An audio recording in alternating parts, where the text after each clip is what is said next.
Good morning, everybody. It's time to begin our Bible study this morning.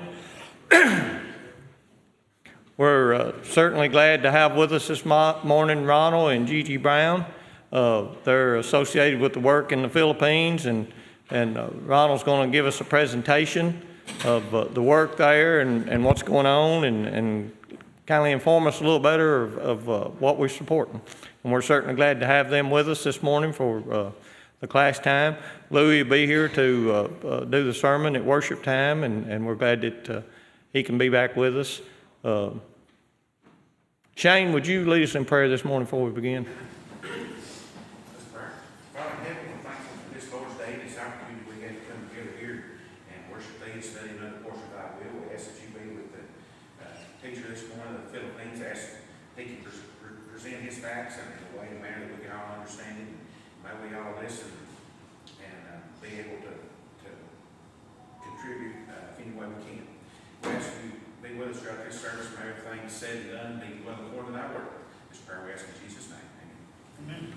And for those of you that are online, this is Ron Brown's son. I know everybody knows Ron, and me and Ronald talked this morning. Did we need to announce him as Ron or Ronald? And he said it might confuse everybody if we call him Ron. So if you're online watching with us, we're just stay tuned, and Ronald will help you with the work at Philippines.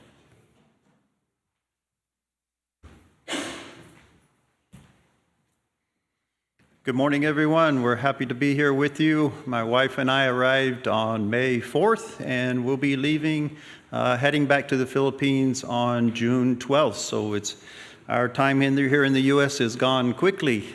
We've logged in over 4,000 miles already. When you have a few more miles to go. But we'll tell you, in our presentation this morning, we'll tell you about a quick history of who we are, so just to remind you of who we are and what we're doing, and then we'll tell you what's happened since we last visited with you, which was over 3 years ago, I believe, and then we'll tell you what's coming up in the near future. So just for your information, our Philippine incorporation name is Casa Esperanza of Angels. Its meaning is House Hope of Angels, angels being the children under our care. So we're incorporated here in the U.S. under the name of Philippine Missions. So if you hear either one of those names, it's still us. Both names are us. We're just legal in both countries. Here in the U.S., we are also a 501c3 organization. So we are located on the island of Negros. Negros is in the central Philippines. The image there of the map is only half of the island. The island is divided into two provinces. The province we are on is Negros Oriental, and we are in the city of Tanjay. You can see there a rectangular box about 1/3 of the way up the coast, Tanjay City. It is a city of around 80,000 people. So our mission is to seek and save the lost through two avenues: the residential care, teaching of orphaned, abandoned, abused, and neglected children, and outreach to our community there around us in Tanjay City. So in 2016, we purchased a piece of property. It is 2 hectares or 4.94 acres, almost 5 acres. It was all sugarcane fields. So we harvested the sugarcane and began our construction. In this photo from 2016, you can see the beginning of the construction of the front entrance, the gate area, as well as the enclosure wall. This aerial photo from 2017, you can see that we have completed about half of the enclosure wall, and farther down on the property, you can see the beginning constructions of the first children's home. This is a Google Earth from 2023, starting at the bottom of the image. You can see the guardhouse is now completed, the front entrance gate. The tent is a temporary structure, so at current time we do just about everything in the tent. We do our worship services, we do our Bible studies, we do our tutorials for the kids, we do monthly birthday parties, we do movie nights. Anything that happens as a group happens in the tent. There is plans for a large pavilion in that area, but we use the tent as for now. We have our CEA Learning Center under construction that I'll tell you more about in a few moments. We have a playground for the kids, of course. They love to play. We have our 2 children's homes. We have 2 children's homes now that are complete and functional. We have a laundry house which has a commercial washer and dryer for large loads of laundry. And temporarily, our social workers have an office in that structure. We have completed the director's living quarters. We have a storage area in the far back corner. And in the center, we have our food forest and gardens. We'll tell you more about that in a few moments as well. So let's look at our two children's homes. So in 2018, late 2018, we completed the first children's home. It is House of Hope for our boys. In 2020, we completed House of Faith. That is our girls' home. The two homes are exactly the same size, but they have different floor plans, so they house different numbers of children. So in our boys' home, has 4 rooms with 4 boys in each room, has a maximum capacity of 16 boys. Our girls' home has 3 rooms with 8 girls per room, so it has a maximum capacity of 24 girls.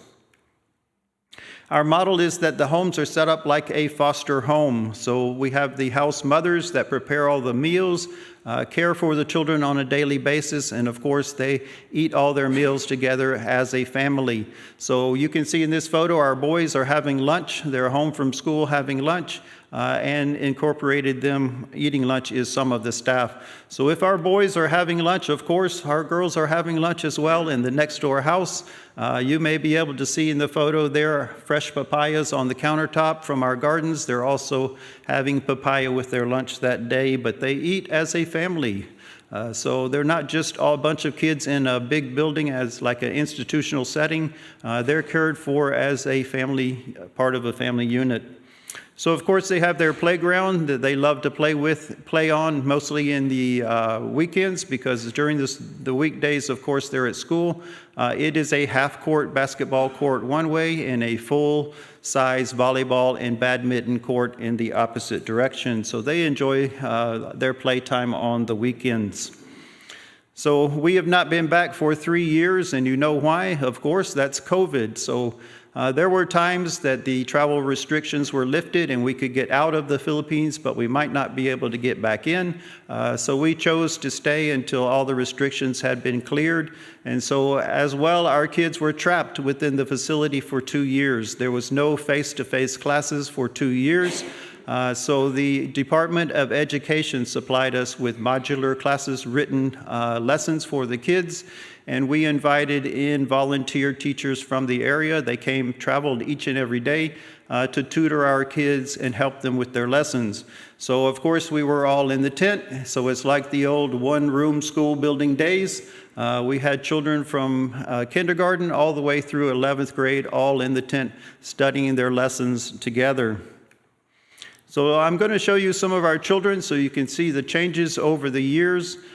We accept children from the ages of 3 to 14 into the facility, and then we will keep them as long as they follow the rules and apply themselves during school. We'll keep them all the way through college or vocational school or whatever they choose to pursue, in hopes that they can then be self-sufficient following that time.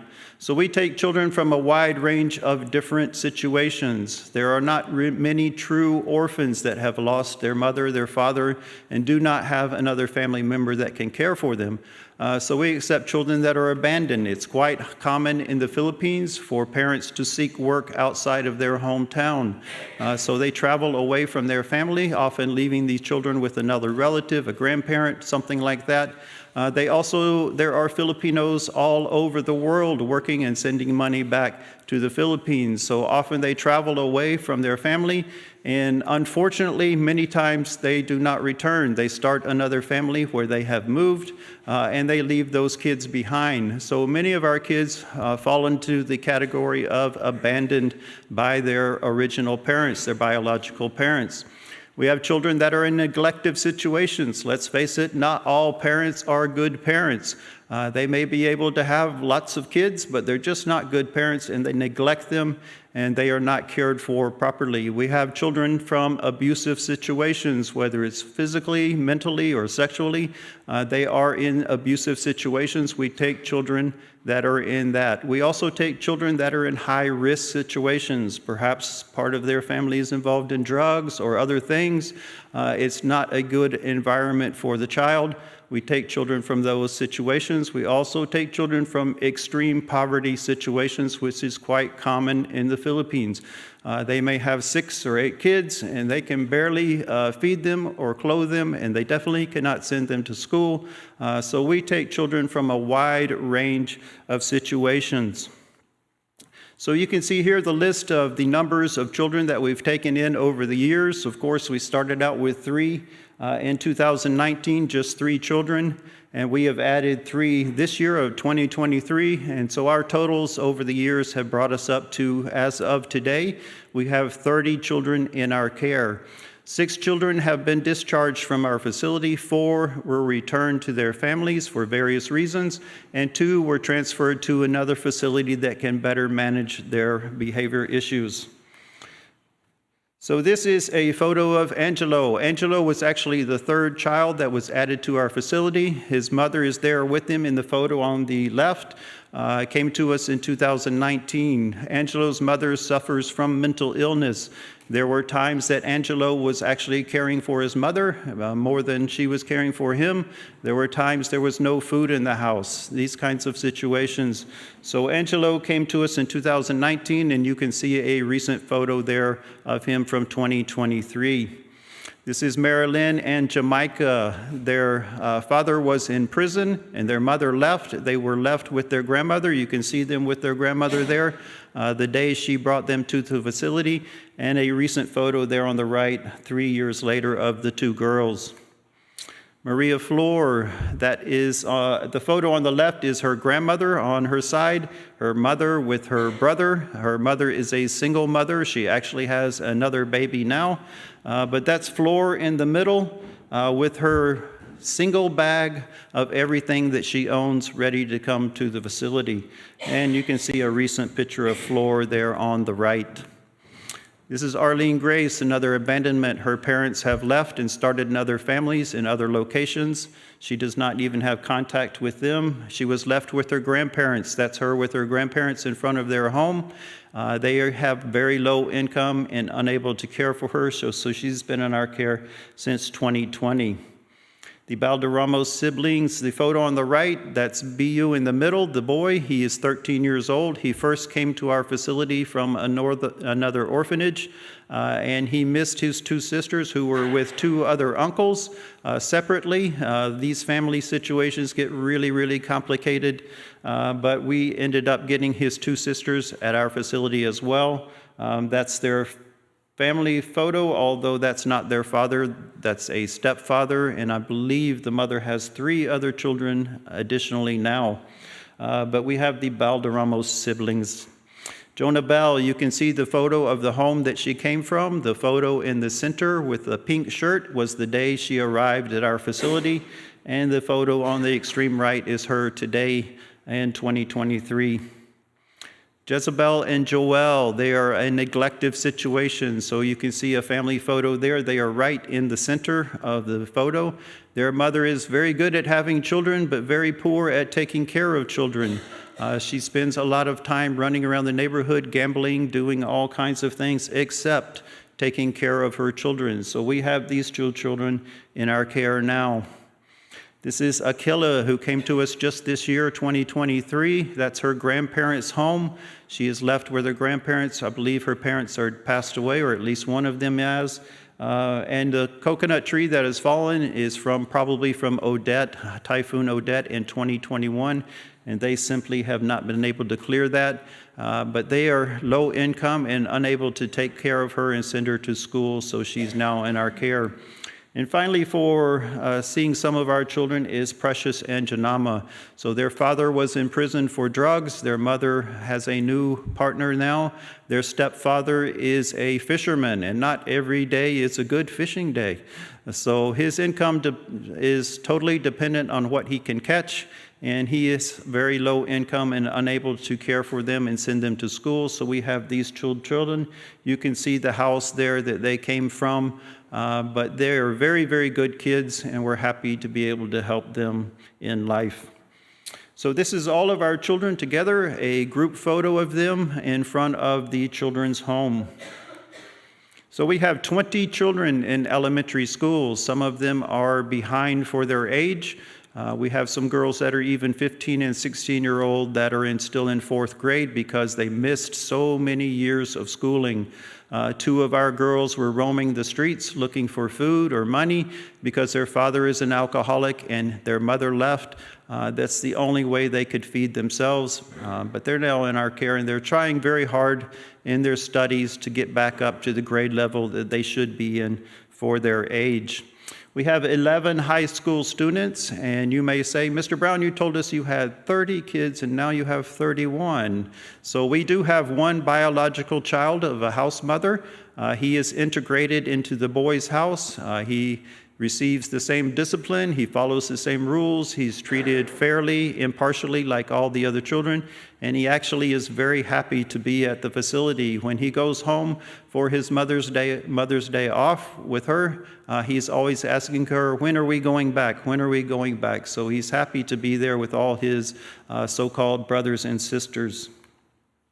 So many of our children are honor students. You can see them with their certificates there. Even though they are behind in their schooling, they're still able to reach honor status in their grade levels.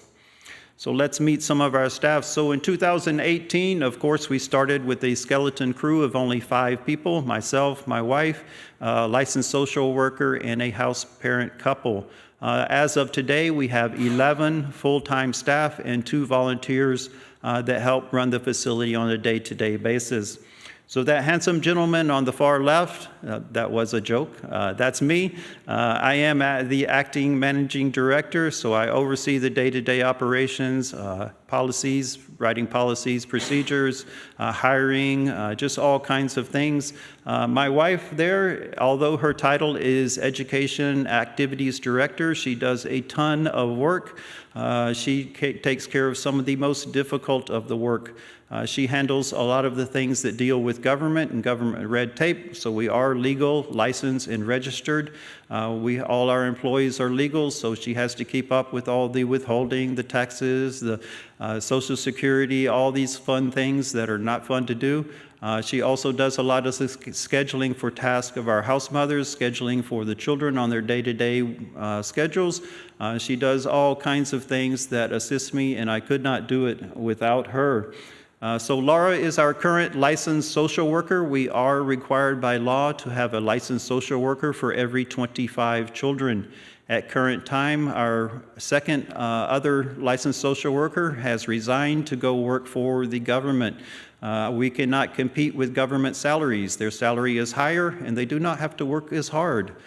So we lost her to the government, so we're actively looking for a second licensed social worker. Rhea May is an administrative assistant. She's learning to assist my wife with a lot of the timekeeping of the employees, HR work, running errands, paying bills, doing these kinds of things that are necessary for our day-to-day operations. So our house mothers, our original model was to have house parents, a mother and father, married couple, but we have found it almost impossible to find a Christian couple that's willing to take on this work. So at the current time, we have all women that are caring for the children on a day-to-day basis. In our boys' house, our House of Hope, we have Dina is a Church of Christ member and the house mother, and Eileen assists her in that home. In the girls' house, the House of Faith, Erlyn is our house mother, Church of Christ member, and Nords assist her. So not all our staff are members of the church simply because it is very, very difficult to find church members in our area. But these others that work for us are told that they are expected to be open to listening and learning the Word of God, and they are not able to teach any other doctrines. So we also have Manny as our maintenance manager, although most of his time is spent overseeing ongoing construction projects. Elmer is our groundskeeper, Jeffrey is our driver, and Demi is one of our 2 volunteers. So baptisms. In 2020, we had 3 baptisms of our older children, Angelo, Arvin, and Grace. In 2021, we had 6, Marvick, Kiana, Liberty, Robin, Hilla, and Jillian were baptized. And then in 2022, we had 3 children, Michael, Maria Faye, and Lona were baptized. Maria Faye and Loner had actually been baptized before coming to our facility. A preacher came to their community and was preaching, and a lot of the kids decided to be baptized, so they just kind of joined in. However, they did not really fully understand reasons why. They just did it because everybody else was doing it. So we studied with them, and they decided that they needed to be rebaptized to really fully commit their lives to Christ. So you may remember Rhea May from our staff when I went through our staff earlier. So Rhea May applied for a position she was not qualified for. So I liked her initiative. I said, would you like to be a volunteer? She said yes. So she volunteered for us for 1 year. We paid her a small honorarium for her time. And during that time, she attended worship services and Bible studies and eventually decided to be baptized in 2022.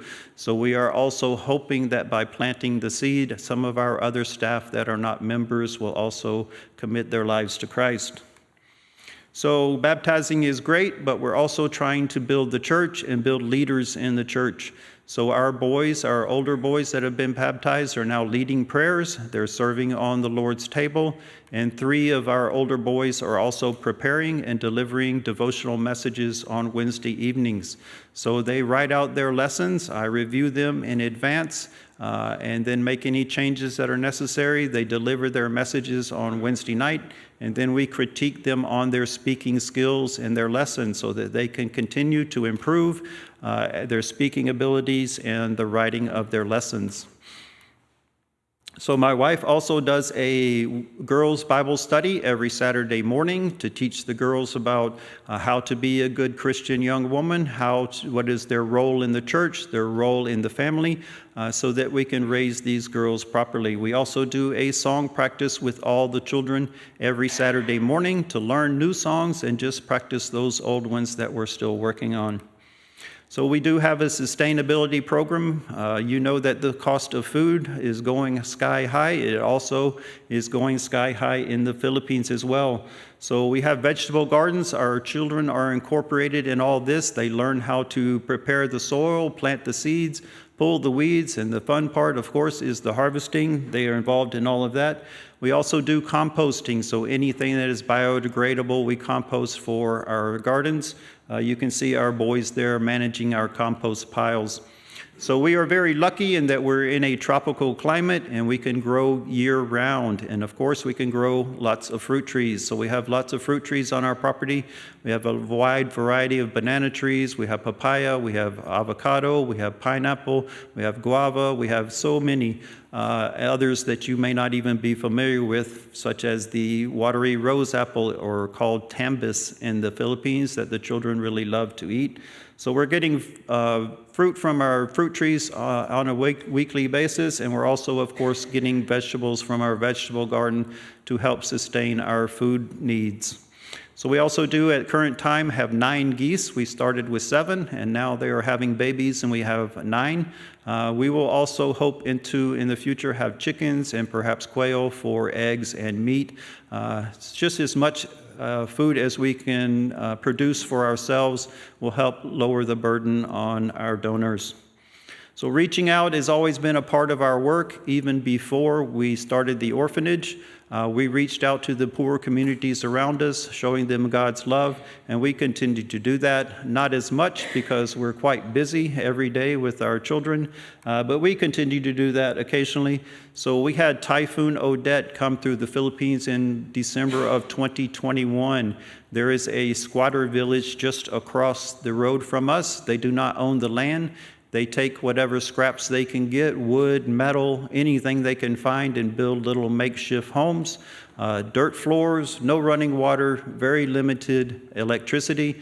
Actually, one man was killed over there when his house collapsed on him during the storm. So after the storm, we prepared food packs, and we also prepared a meal for them, and we involved our children in taking this over and distributing it to them. Although most of our kids come from very, very similar situations, we're trying to teach them that no matter what little bit you have, you can help other people and show them God's love. So we're trying to train them to do these kinds of things for others. So we also occasionally are given clothes donations. Sometimes they're inappropriate or not good for our kids. Sometimes they donate adult clothes, and we don't need adult clothes. Also, when our bedding, our pillows, or our sheets or things begin to wear out and are not up to our standards, we give these away to the poor communities around us as well. Even though they are secondhand things, they are very, very happy to have them to help support their lives. So what's next for us? So we hope to maximize out our 2 homes. So we need 6 more girls and 3 more boys for our 2 homes to reach maximum capacity. That will be 40 children in our care. We hope to do that this year. We do have plans for 2 more homes on the property. We have the space allocated for that. So if we build the additional 2 homes, we would have somewhere around 80 children in our care long term. So we also on this trip hope to encourage some youth groups to come visit. So if you can imagine, our kids are very young in the faith. They are new Christians. And when they go to school, there are no other Church of Christ kids there. There are no other Church of Christ kids around. So they feel rather isolated. And they are still trying to pursue this life as a Christian. And it's very difficult in today's age. You know, children are bombarded with all kinds of things. So we would like a youth group to come visit with them, encourage them, and edify them in the Christian faith. We're hoping within the next couple of years we can encourage a youth group to come visit. We are also searching for a minister. We had a minister we hired in 2021, full-time minister. He had some family issues, so after 1 year he resigned. His wife works overseas as a nurse. He had older children that were finishing high school and college, and they were struggling. They were living alone in another town. So he felt it was necessary for him to resign to help get his kids through school. So we're still searching for a minister. We have interviewed several, but have not found the right match for our position as of yet. We're also searching for a missionary couple to help us in this work. My wife and I are not getting any younger, and we would like another couple to work with us to begin learning how to run the operation. Also, they can be in the Philippines while we're here in the U.S. reporting to churches and doing fundraising. So if you know of a young couple that is interested in mission work, we would love to talk to them. We hope in late 2023 or early 2024 to finish our CEA Learning Center. It is a very large building. When we left, they were finishing the top beams so that when we return to the Philippines, we will begin installation of the roof. Our welder has also fabricated and is installing the steel doors, all the exterior steel doors for the building. This is the architectural rendering of what the building will look like when completed. So this building will have 4 large classrooms that can be opened up into one large space. It will also have a permanent social worker's office for our social workers. It will have a padded room. Yes, we are required by law to have a padded room in case there is a child that is so violent or uncontrollable. They will be put in the room until they can calm down and be dealt with. We do not expect to have to use it, but we are required by law to have it. We will also have a library and a computer lab in this building. We will have a educational material storage, and we will also have a clinic with isolation rooms for children with a contagious illness. So if you can imagine, if you have 20 kids in the house and one gets a cold, everybody gets a cold. So it would be good if we have a child with something contagious, we can isolate them for a few days till they're no longer contagious and then incorporate them back into their home. So why build this building? So I told you our tent was a temporary structure and we are outgrowing it. It is a 18 by 36 tent. And with 40 kids and 10 plus staff, it's starting to get tight in the tent. So we are having growing pains, but that's a good thing. The tent is also quite vulnerable in inclement weather. So we have thunderstorms, we have typhoons, we have earthquakes, we have flooding, we have all kinds of natural disasters. Sometimes it's not comfortable being in the tent in inclement weather, so it would be nice to have a solid structure. We also need to meet the requirements of the DSWD. The DSWD is Department of Social Welfare and Development. This is the government agency that oversees our work. They have a lot of regulations. They have a lot of requirements. Some of those requirements are the padded room, the permanent office for the social workers. The library is a requirement. The clinic is a requirement. So with this building, we can meet a lot of the government requirements that we have not yet met. So we can also further enhance our ability to reach out to others with this building. So we'll be able to have the space. We can do a vacation Bible school and invite kids in from the community. We can invite people to church. We'll have a larger space so that we can do worship services there. It will just really benefit us to have this, finish this building, hopefully this year, but early next year at the latest. So we do also have some other infrastructure projects that we hope to work on this in the upcoming days. So we were building canals that would help with the drainage of the property years ago, and we had 3 large construction delivery trucks get stuck. So the first truck got stuck because our soil is very soft when it is moist. They got too close to the canal that was still under construction, and he got stuck and began collapsing the canal. He spent the night, and they sent out another truck the next day to pull him out, and it got stuck. They sent a third truck to unload the other trucks, and he got stuck. So we had 3 trucks stuck on the property, and they completely collapsed our canal that was under construction, so we need to get back to rebuilding those.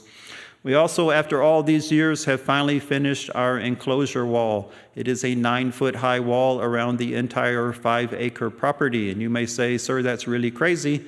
Why would you build a wall all the way around the property?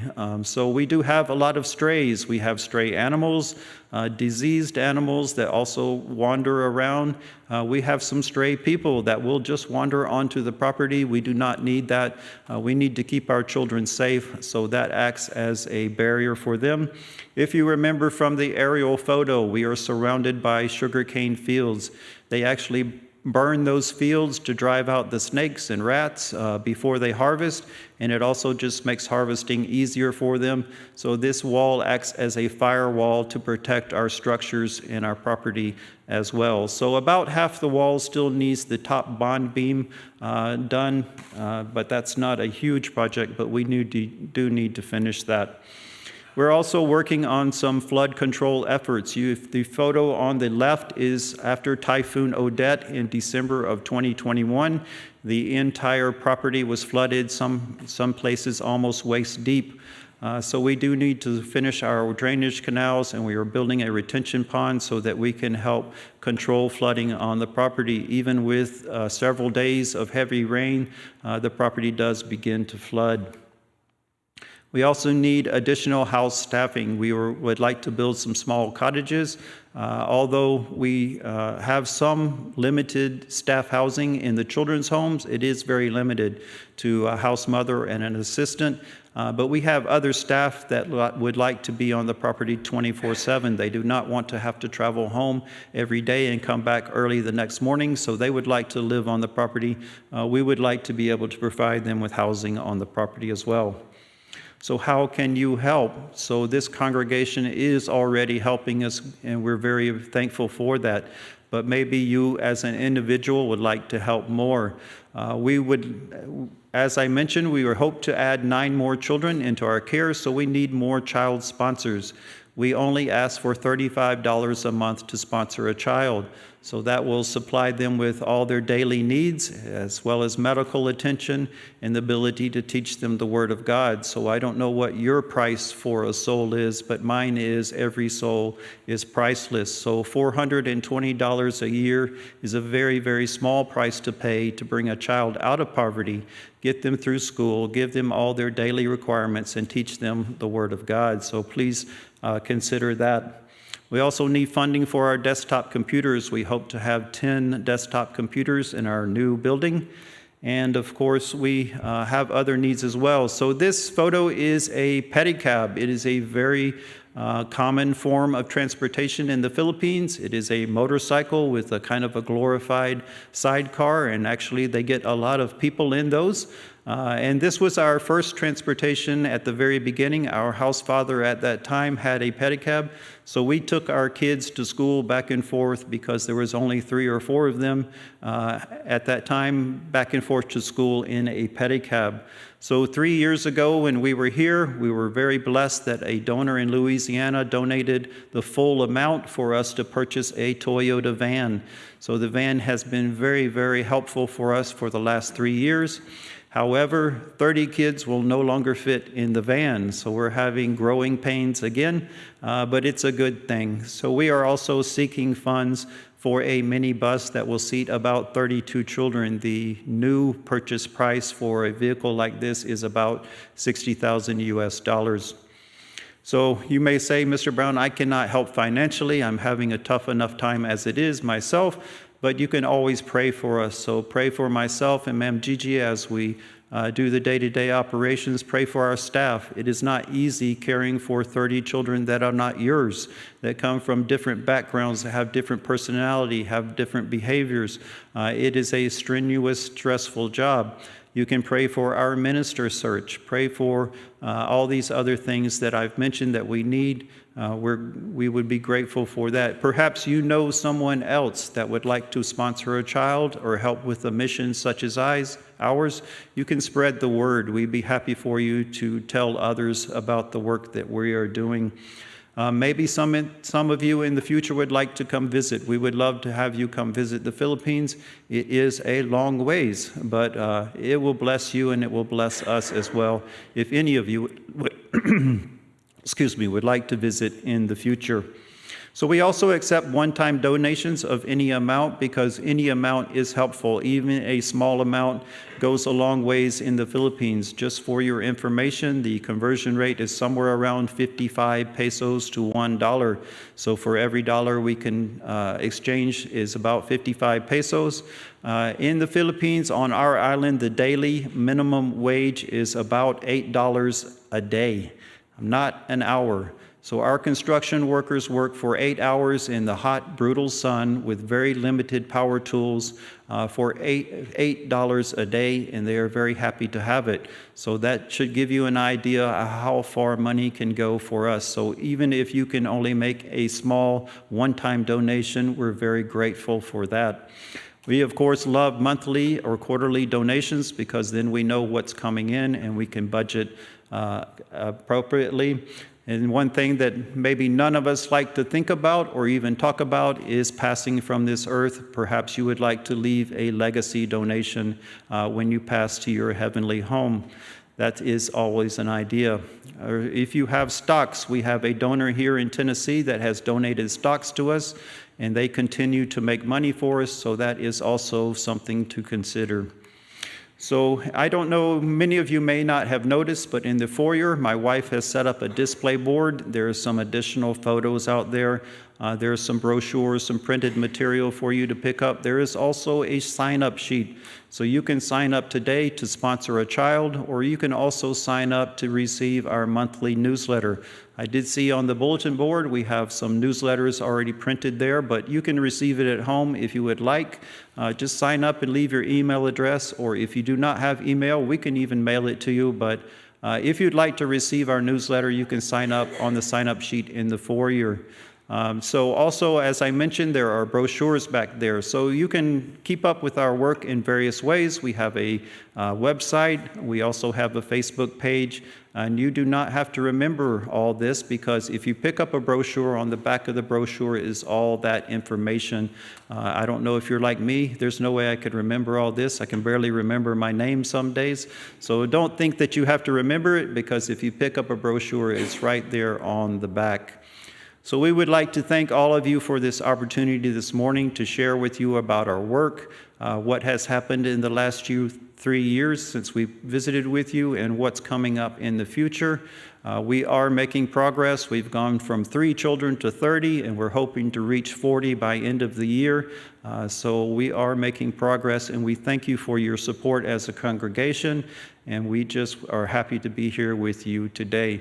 So I do have a few minutes. It's impossible for me to cover all the information that we'd like to share with you about our operation in this short period of time, but if you have come up with some questions, I'll be glad to answer any questions you may have in the last few minutes remaining. Does anyone have a question? Yes, sir. Who teaches the song practice? So originally our minister did, but we have the slides with the songs, and we go through that, and they can hear it, and then once they become familiar with the songs, they can just sing the songs on their own, a cappella. Any other questions this morning about us, about the Philippines, about the children, or anything? We'd be happy to answer your questions. All the Philippines, Hispanic culture speaking? They have Spanish influences. Their national language is Tagalog, and they have many dialects. So all through the islands, there's lots of different dialects. So even on our island, if you remember, I showed you there was 2 provinces. On the other side of the island, they speak a different dialect. My wife is from Tanjay City. She cannot understand the dialect on the other side of the island. So if she ran into someone like that, they would revert back to the national language, which is Tagalog. But they do speak English. Many people speak English. It is taught in the schools. All the signage, everything is in English, and most people can understand English as well. Any other questions this morning? If not, we thank you for your time. My wife and I will be out back following the service this morning. If you come up with any other questions, we'd love to meet you and answer any questions you may have. Be sure to pick up some material, brochure from the table in the foyer today. Thank you so much for your time this morning.